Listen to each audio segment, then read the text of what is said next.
भारत कई वर्षों तक गुलामी की बेड़ियों में जकड़ा रहा। इस गुलामी के कालखंड में देश को विदेशी आक्रांताओं से आजाद कराने के लिए न जाने कितने लोगों ने अपने प्राणों की आहुति दे दी। इनमें से कुछ को हम जानते हैं, लेकिन कई लोग ऐसे हैं जिनके बारे में हमने ना कभी पढ़ा और ना कभी जानने की कोशिश की। आज अनजान कुर्बानियां में कहानी एक ऐसे ही स्वतंत्रता सेनानी की जो चाहता तो अपनी जिंदगी पूरे ऐश और आराम से जी सकता था, लेकिन उसे अपने शाही जीवन से बड़ी इस देश की स्वतंत्रता लगी। आज कहानी मदन लाल ढींगरा की, जिन्होंने आजादी की चिंगारी को आंदोलन में तब्दील कर दिया। परिवारों का अंग्रेजों से करीबी संबंध था, लेकिन फिर भी उन्होंने अंग्रेजी हुकूमत के सामने ही बगावत कर दी। मदन लाल ढींगरा का जन्म 18 सितंबर 1883 में अमृतसर के सिकंदरी गेट नामक इलाके में हुआ था।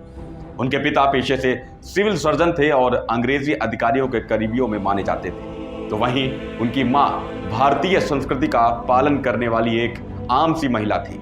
उनका परिवार अंग्रेजी हुकूमत के विश्वास पात्रों में माना जाता है।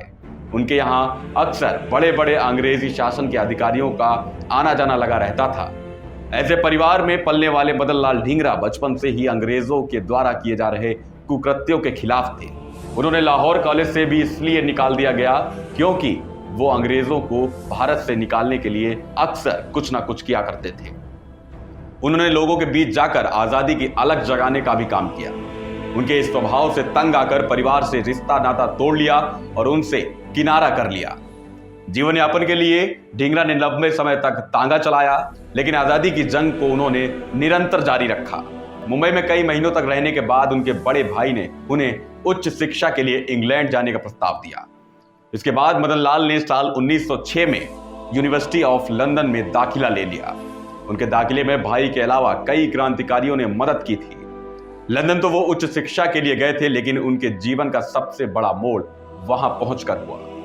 लंदन में रहकर कई भारतीय क्रांतिकारी आजादी की लड़ाई विभिन्न स्तरों पर लड़ रहे थे। इन्हीं क्रांतिकारियों में से एक वहां पहले से थे और उनका नाम विनायक दामोदर सावरकर था। सावरकर उस वक्त के सबसे बड़े क्रांतिकारी और अंग्रेजों का काल बने हुए थे। सावरकर लंदन में रहकर वहां आने वाले भारतीय क्रांतिकारियों को रहने की जगह और हथियार चलाने की ट्रेनिंग दिया करते थे, साथ ही वित्तीय सहायता भी किया करते थे। तो वहीं ढींगरा की मुलाकात वीर सावरकर और श्यामजी कृष्ण वर्मा से होती है। सावरकर ढींगरा के कार्यों और मनोदशा से इतने प्रभावित होते हैं कि उन्हें क्रांतिकारी संस्था भारत का सदस्य घोषित कर देते हैं। इसके साथ ही उन्हें विभिन्न प्रकार के हथियारों को चलाने की ट्रेनिंग भी देते हैं। उस वक्त पर इंग्लैंड में सावरकर के द्वारा संचालित होने वाला इंडियन हाउस भारतीय छात्रों का केंद्र हुआ करता था। यहाँ सभी क्रांतिकारी इकट्ठा होकर अक्सर बैठकें किया करते थे। उन दिनों खुदीराम बोस, सत्येंद्र पाल और काशीराम जैसे क्रांतिकारियों को अंग्रेजी सत्ता के द्वारा फांसी दी गई थी, जिससे इंडियन हाउस में रहने वाले छात्रों के अंदर गुस्सा व्याप्त था। इन फांसियों के लिए मदन लाल और कई अन्य क्रांतिकारी वायसराय लॉर्ड कर्जन और पूर्व लेफ्टिनेंट गवर्नर फुलर को जिम्मेदार मानते थे और उनको मारकर शहीदों का बदला लेना चाहते थे। मदन लाल ढींगरा के मन में तो बचपन से ही अंग्रेजों के खिलाफ मन में नफरत भरी पड़ी थी। ढींगरा ने दोनों की हत्या के लिए योजना बनाना शुरू किया। कर्जन और फुलर के संबंध में सभी जरूरी जानकारियां जुटाई गईं और फिर लंदन में ही उन दोनों को मारने की योजना बनी। ढींगरा बस मौके की तलाश में थे, तभी अचानक उन्हें खबर मिली कि 1 जुलाई की शाम को इंडियन नेशनल एसोसिएशन के वार्षिकोत्सव में भाग लेने कर्जन और फुलर दोनों ही आ रहे हैं। ढींगरा इसी मौके की तलाश में थे जो उनको मिल गया। साल था 1909। 1 जुलाई को तय स्थान पर ढींगरा पहुंचे, लेकिन दोनों अधिकारियों को तय समय से आने में विलंब हो गया। लेकिन ढींगरा निराश नहीं हुए।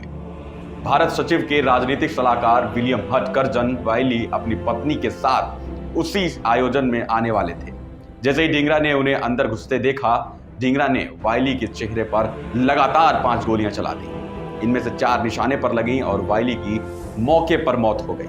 इसके बाद अंग्रेजी पुलिस के हाथों ना पकड़े जाएं, इसलिए उन्होंने खुद को गोली मारने की कोशिश की, लेकिन मौके पर मौजूद पुलिस ने उन्हें पकड़ लिया। ढींगरा पर हत्या का मुकदमा चलाया गया। उन्होंने खुद की पैरवी की और जज्बा देखिए कि अंग्रेजों की धरती पर खड़े होकर उन्होंने अंग्रेजी हुकूमत की कोर्ट की वैधता को मानने से साफ इनकार कर दिया। कुछ दिनों की सुनवाई के बाद उन्हें फांसी की सजा सुनाई गई। 17 अगस्त 1909 में जब वो महज 25 वर्ष के थे, तब उन्हें पेंटिविले जेल में फांसी पर लटका दिया गया। उन्होंने अदालत में सुनवाई के दौरान बड़े गर्व से कहा था कि मुझे गर्व है कि मैं अपना जीवन समर्पित कर रहा हूं। ढींगरा की शहादत के बाद क्रांतिकारियों में एक अलग अलग जगी। उनकी शहादत भारत की आजादी के निर्णायक समय के तौर पर जाना जाता है। आज के इस एपिसोड में इतना ही। बाकी अगले एपिसोड में मिलते हैं एक नई कहानी के साथ। तब तक के लिए जय हिंद, जय भारत।